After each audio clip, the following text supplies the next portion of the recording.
और हमारे 3 सहयोगी इस वक्त लाइव हमारे साथ मौजूद है। प्रियंका, मैं आपका रुख कर रही हूँ। जब व्हील चेयर पर मनमोहन सिंह पहुंचे थे तब प्रधानमंत्री नरेंद्र मोदी ने अपने शब्दों में जो कहा वो मुझे लगता है कि आज पूरा देश महसूस कर रहा है। जी बिल्कुल, और वो बेहद मजबूत तस्वीर थी लोकतंत्र की अगर कहा जाए तो। वो मुझे लगता है वो एक ऐसा सीन था जो न्यूज़ को फॉलो करने वाले लोग हैं, संसद को फॉलो करने वाले लोग हैं, वो कभी भी नहीं भूलेंगे किस तरीके से, क्योंकि कांग्रेस ने व्हिप जारी किया हुआ था, वो भी वहाँ पर आए थे, व्हील चेयर में आए थे, आकर उन्होंने अपने सांसद होने का फ़र्ज़ निभाया था और किस तरीके से पीएम मोदी ने भी उनकी तारीफ की थी, ये सभी के जहन में बहुत ताज़ा है। और इसीलिए हम लगातार बात करते हैं कि राजनीतिक पार्टियों में आरोप प्रत्यारोप के जो दौर होते हैं वो कभी भी पर्सनल नहीं होते। वो एक पॉलिटिकल पार्टीज जो करती हैं वो केवल वो है, मन में कोई किसी के लिए नहीं रखता। इसलिए हमने देखा कि कंटेम्प्रेरीज ने भी उनकी तारीफ की, पीएम मोदी ने भी उनकी तारीफ की, और आज ये दिन है जब उनको याद किया जा रहा है कितने मृदुल स्वभाव के वे थे। और जिस तरीके से अभी अमित के साथ भी आप डिस्कस कर रहे थे कि अर्थशास्त्र को लेकर किस तरीके से उनकी पकड़ थी, कैसे उन्होंने मुश्किल समय में भारत को अर्थशास्त्र के रास्ते पर, कैसे सही रास्ते पर और एक नई दिशा दी।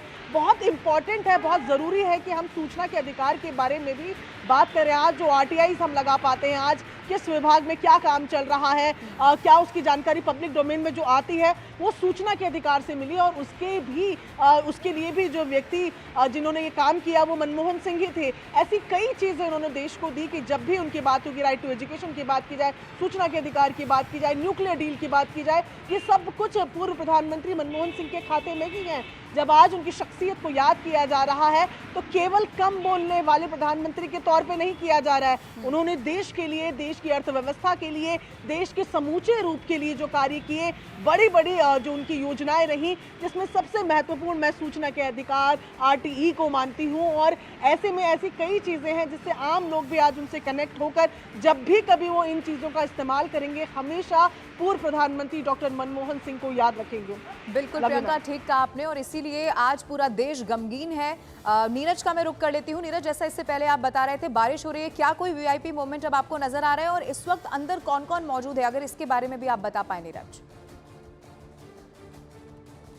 देखिए, एक बड़ी खबर आ रही है, आपको बता दें, आधिकारिक तौर पे नहीं, राष्ट्रपति द्रौपदी मुर्मू भी अंतिम श्रद्धांजलि देने पूर्व प्रधानमंत्री मनमोहन सिंह को आ सकती हैं। ये जानकारी हम तक आई है, हालांकि आधिकारिक तौर पे किसी ने नहीं बताया है, लेकिन वो खुद राष्ट्रपति द्रौपदी मुर्मू भी आएंगी और पूर्व प्रधानमंत्री मनमोहन सिंह को श्रद्धांजलि देंगी। वक्त क्या होगा वो थोड़ी देर बाद पता चलेगा। लेकिन जैसा कि हम लोग जिक्र कर रहे थे लवीना, देखिए, उदारीकरण हो, वैश्वीकरण हो, इसकी परिभाषा देश के लोग ना बता सके, बहुत सारे लोग, लेकिन कितना इसका प्रभाव था वो आपको इसी उदाहरण से बता सकते हैं कि शहर के लोग हो या गांव के लोग हो या फिर युवा हो या कोई भी बुजुर्ग हो, वो जानता है कि प्रधानमंत्री मनमोहन सिंह के फैसलों का असर उनके आम जीवन पे क्या पड़ा है, हर किसी पे। थोड़ी देर पहले संदीप दीक्षित बता रहे थे कि आप नीतियां ऐसी बनाइए, ये मौका अपूरणीय क्षति का है, लेकिन ये मौका एक वक्त ये भी है, ये लम्हा कि आप उनको याद करें, प्रधानमंत्री मनमोहन सिंह को, उनके फैसलों के लिए कि आप नीतियां ऐसे बनाएं कि सदियों तक उनका भले ही असर ना हो लेकिन दशकों तक और वर्षों तक जरूर हो। तो आज हर कोई, गांव का आदमी हो या शहर का आदमी हो, वो मनमोहन सिंह के फैसलों से कितना प्रभावित हुआ है उसे आज जरूर महसूस कर रहा होगा। निजीकरण की बात करें, वैश्वीकरण की बात करें, उदारीकरण की बात करें, ये तमाम वो फैसले थे। और सोशल स्कीम जो थोड़ी देर पहले प्रियंका जिक्र कर रही थी, उनका क्या असर हमारे जीवन पे हुआ, खासकर मनरेगा का। और आपको याद होगा 2009 के लोकसभा चुनाव से पहले किसानों का ऋण माफ किया था, वो इतना बड़ा फैसला साबित हुआ था कि कहते हैं कि कांग्रेस को बड़ी संख्या में जो सीटें आई थी उसके पीछे किसानों की ऋण माफी योजना, मनरेगा योजना या दूसरे सोशल हर वर्ग का, जब वो सत्ता में रहे, जब उन्होंने प्रधानमंत्री के तौर पर 2 बार कार्यभार संभाला, उन्होंने हर वर्ग का कैसे ध्यान रखा जाए इसका ख्याल रखा। अमित पांडे का रुख करते हैं। अमित, ये भी बहुत कम होता है कि किसी नेता का निधन हो और फिर चाहे किसी भी पार्टी का नेता क्यों ना हो, उसे ये व्यक्तिगत क्षति लग रही हो, जैसा आज हम देख रहे हैं। जी बिल्कुल, मनमोहन सिंह का एक व्यक्तित्व ही ऐसा था कि हर कोई नेता उनसे अपने आप को जुड़ा हुआ महसूस करता था।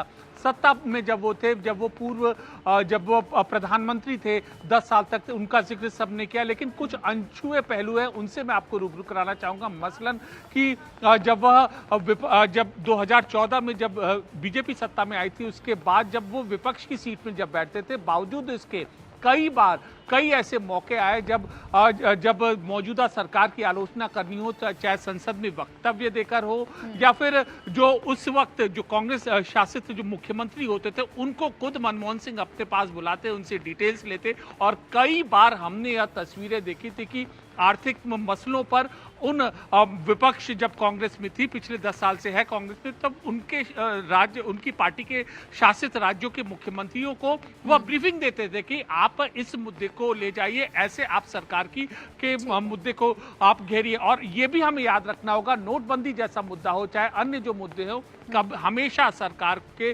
प्रति उन्होंने निशाना साधा। तो एक राजनेता अपने कर्तव्यों के प्रति, अपने ड्यूटीज के प्रति कैसे सजग रहता है बढ़ती उम्र के बावजूद, ये सारी चीजें दिखाती है। जब सत्ता में थे तब तो देश ने देखा, इस विपक्ष में जब थे, ढलती उम्र में जब वो जो भी मौका उन्हें मिला, उन्होंने हमेशा यही कोशिश की कि कैसे लोगों को फायदा पहुंचाया जाए। आप तीनों को फिलहाल बहुत शुक्रिया, आप नजर बना के रखिए, चूंकि अब से थोड़ी देर के बाद तमाम बड़े चेहरे भी वहां पर पहुंचने वाले हैं। देखिए, पूर्व प्रधानमंत्री मनमोहन सिंह हमारे बीच में नहीं रहे हैं, लेकिन मनमोहन सिंह उस शख्सियत का नाम था जिनका काम बोलता था। सादगीपूर्ण जीवन और चुपचाप अपने लक्ष्य की ओर बढ़ते जाना ही उनकी सबसे बड़ी पहचान थी। और यही वजह है कि आरबीआई गवर्नर से वित्त मंत्री तक और फिर 10 साल तक उन्होंने देश की कमान संभाली और सियासी गुणाभाग ना आने के बावजूद भी देश के अर्थतंत्र को वो आगे ले गए।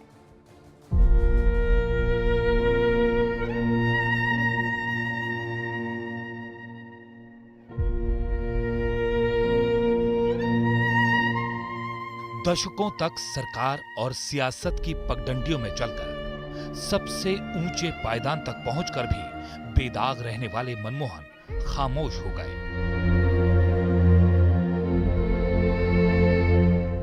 जोड़ तोड़ की सियासत का तजुर्बा ना होने के बावजूद 10 साल तक गठबंधन की सरकार चलाने वाले कांग्रेस के असरदार सरदार अलविदा हो गए।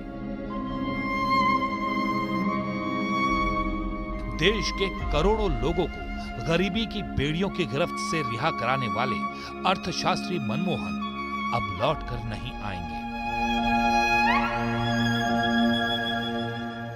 मौजूदा भारत के बाजार और कारोबार की सूरत को 90 के दशक में गढ़ने वाले और देश का वित्त संभालने वाले वजीर मनमोहन की सांसें थम गईं। गरीब परिवार से उठकर सिर्फ ऊंची तालीम के रास्ते सियासत के सबसे ऊंचे पायदान तक पहुंचने की मिसाल कायम करने वाले डॉक्टर मनमोहन सिंह का रात 9:51 पर निधन हो गया।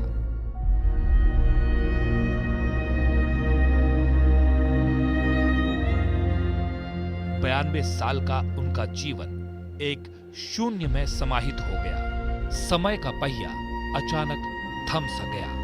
अर्थव्यवस्था का मुश्किल दौर हो या गठबंधन धर्म की सियासी दलदल, उनके चेहरे पर मुस्कान कभी छटी नहीं।